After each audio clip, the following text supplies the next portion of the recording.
मैंने सुना था कि अगर रात के समय किसी सुनसान रास्ते पर आपको कोई आवाज दे तो पीछे पलटकर नहीं देखना चाहिए। लेकिन जैसे आप इस बात पर विश्वास नहीं करते, वैसे ही मुझे भी ये सब दकियानूसी लगता था। लेकिन शायद इन सब बातों पर विश्वास ना करना ही मेरे लिए एक बुरा सपना साबित हुआ।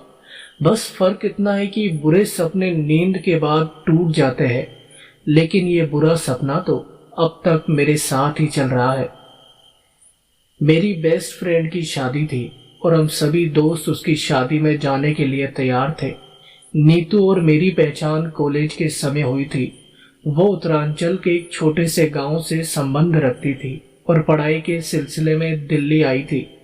नीतू का परिवार उत्तरांचल ही रहता था, इसलिए शादी तो वहीं होनी थी। खैर, जॉब में व्यस्त होने के चलते हम में से कोई भी नीतू की शादी के लिए जल्दी नहीं जा पाया।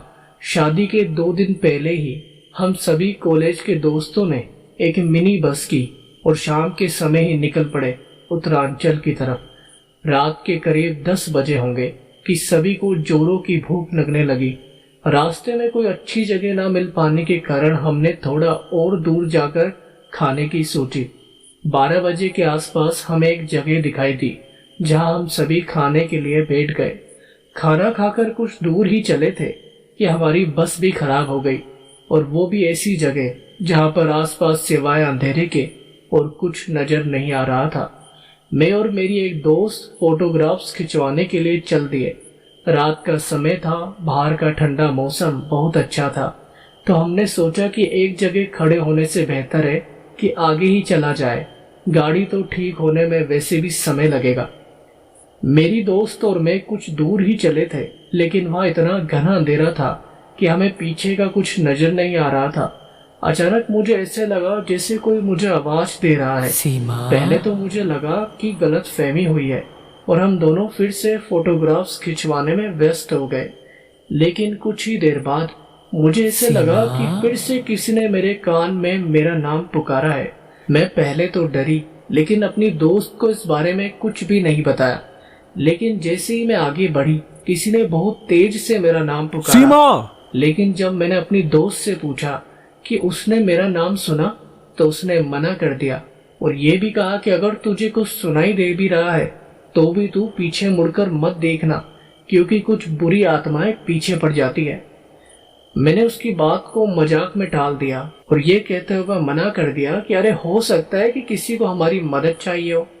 मेरी दोस्त ने कहा, अच्छा, लेकिन जिसे मदद चाहिए उसे तेरा नाम कैसे पता बुद्धू? और अगर पता भी है तो मुझे क्यों नहीं आ रही उसकी आवाज? मैंने फिर भी उसकी बात नहीं सुनी। जैसे ही मेरे कानों ने दोबारा मेरा नाम गूंजता हुआ सुना, मैंने पलटकर पीछे देख लिया कि आखिर कौन मुझे पुकार रहा है। गलती कर दी थी मैंने। उस दिन के बाद तो जैसे मेरा जीवन पूरी तरह से खराब हो गया। आज भी बिना वजह कभी मेरे कपड़े अलमारी के बाहर गिरे होते हैं, तो कभी मेरा कमरा इस तरह बिखरा होता है जैसे कि मेरे कमरे के सामानों पर किसी ने बहुत सारा गुस्सा उतारा हो।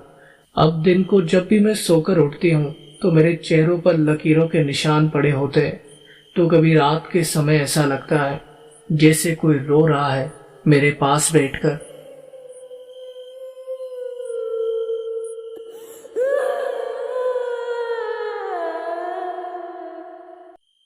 याद कीजिए जब आखिरी बार आप घर में अकेले थे। आपके पेरेंट्स आपको घर में अकेला छोड़कर कहीं गए थे। शाम तक तो आप बहुत एक्साइटेड होकर खुशी से चिल्ला रहे थे, आजादी, फ्रीडम, ये घर मेरा है और मैं इस घर का राजा। मैं जो चाहूँ वो कर सकता हूँ, अपनी मर्जी से खा पी सकता हूँ, लेट नाइट तक टीवी देख सकता हूँ, याहू। पर जैसे जैसे रात होने लगती है और अंधेरा छाने लगता है, एक अजीब सी चिंता और डर बढ़ने लगता है। घर से आ रही छोटी छोटी आवाजें भी बहुत डरावनी लगती है। आप घर की सभी लाइट जला लेते हैं, दरवाजा और खिड़कियां लॉक कर देते हैं और अपना ध्यान भटकाने के लिए टीवी का सहारा लेते हैं। मन में यही चल रहा होता है कि काश सभी घर पर होते। कभी कभार लगता है कि कोई घर में घुसने की कोशिश कर रहा है या फिर पहले से ही मौजूद है। सब कुछ भयानक लगता है ना? ऐसा ही हुआ था टेक्सास अमेरिका में रहने वाले एक छोटी लड़की एना के साथ, जिसके पेरेंट्स उसे घर में छोड़कर कहीं बाहर गए थे। वो थोड़ी खुशकिस्मत थी क्योंकि वो पूरी तरह से अकेली नहीं थी। उसके साथ उसका कुत्ता भी था। रात होते होते उसने अपने आप को बिजी रखा और उसे कुछ खास डर भी महसूस नहीं हुआ क्योंकि वो डिनर वगैरह बना रही थी। डिनर करने के बाद उसने घर की कुछ लाइट्स बंद की और सोने चली गई। आधी रात को उसकी नींद नीचे से आ रही टिप टिप की आवाज से खुली। वो उठकर किचन में टेप अच्छे से बंद करने गई और वापस अपने बेडरूम में आ गई। बेड पर लेटकर उसने अपना हाथ बेड से नीचे लटकाया और बेड के अंदर की तरफ किया ताकि वो अपने कुत्ते का सर सहला सके। उसने जैसे ही उसके सर पर प्यार से हाथ फैला तो कुत्ते ने भी अपने मालिक का हाथ प्यार से चाटा। उसकी गर्म जीभ से चाटे जाने और बेड पर लेटे होने की वजह से एना को नींद आ गई। हालांकि टिप टिप की आवाज अभी भी आ रही थी। सुबह उठकर जब एना बेडरूम में गई तो उसने देखा कि बेचारे कुत्ते की गर्दन पर रस्सी का फंदा कसा हुआ था और वो छत से लटका हुआ था। उसकी गर्दन भी आधी कटी हुई थी। पूरे फर्श पर सिर्फ खून ही खून फैला था और सामने की दीवार पर खून से लिखा हुआ था, सिर्फ कुत्ते ही हाथ नहीं चाट सकते।